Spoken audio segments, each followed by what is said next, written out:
Umesh Pal murder case में जुड़ा नया एंगल। क्या रंगदारी न देने पर की गई उमेश पाल की हत्या? क्या अतीक के गुर्गों ने मांगी थी 1 करोड़ की रंगदारी? प्रयागराज के उमेश पाल के मर्डर केस में रोजाना कुछ न कुछ नए खुलासे हो रहे हैं। इस केस में अब एक और बड़ा खुलासा सामने आया है। इस केस से जुड़ी एक और नई जानकारी सामने आई है। मीडिया रिपोर्ट्स के मुताबिक ये जानकारी अतीक अहमद के गुर्गों से जुड़ी हुई है। बताया जा रहा है कि उमेश पाल से अतीक अहमद के गुर्गों ने 1 करोड़ रुपए की रंगदारी मांगी थी, लेकिन उमेश पाल ने अतीक अहमद के गुर्गों को रंगदारी की रकम देने से न केवल मना कर दिया था, बल्कि उसकी FIR भी करा दी थी। इसी के आधार पर बताया जा रहा है कि उमेश पाल की रंगदारी देने से मना कर देना और FIR तक करा देने से साबरमती जेल में बंद अतीक अहमद को पसंद नहीं आया था। ये मामला धूमनगंज की करोड़ों रुपए की जमीन से जुड़ा है।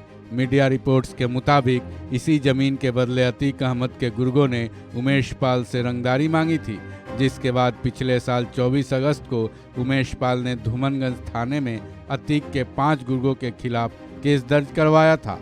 उमेश की तरफ से दर्ज करवाए गए FIR में खालिद जफर, मोहम्मद मुस्लिम, दिलीप कुशवाहा और अबू साद को नामजद किया गया था। इनमें खालिद जफर वही शख्स था जो असलहों से लैस होकर उमेश पाल की जमीन पर कब्जा करने के लिए पहुंचा था। खालिद और उसके साथियों ने उमेश पाल को धमकाया भी था।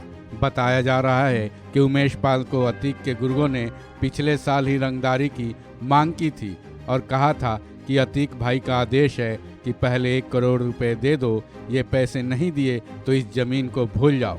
कहा तो ये भी जा रहा है कि अतीक अहमद के गुर्गों ने उमेश पाल को उसी वक्त जान से मारने की धमकी दे डाली थी, जिसके बाद अब जबकि उमेश पाल का मर्डर हो गया है, ऐसे में अगर अतीक अहमद के गुर्गों की तरफ से रंगदारी मांगे जाने वाली बात सही हो गई तो इस मर्डर केस में ये एक बड़ा ब्रेक थ्रू होगा।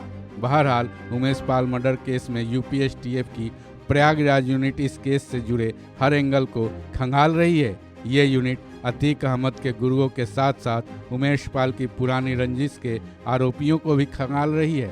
साथ ही अतीक अहमद से उमेश पाल की पुरानी रंजिशों के तार भी टटोलने में लगी है। साथ ही इस वारदात को अंजाम देने के पैटर्न को भी पुलिस अतीक अहमद के गुर्गों की तलाश में जुड़ी है। इस खबर में बस इतना ही। बाकी अपडेट्स के लिए जुड़े रहिए वन इंडिया हिंदी के साथ।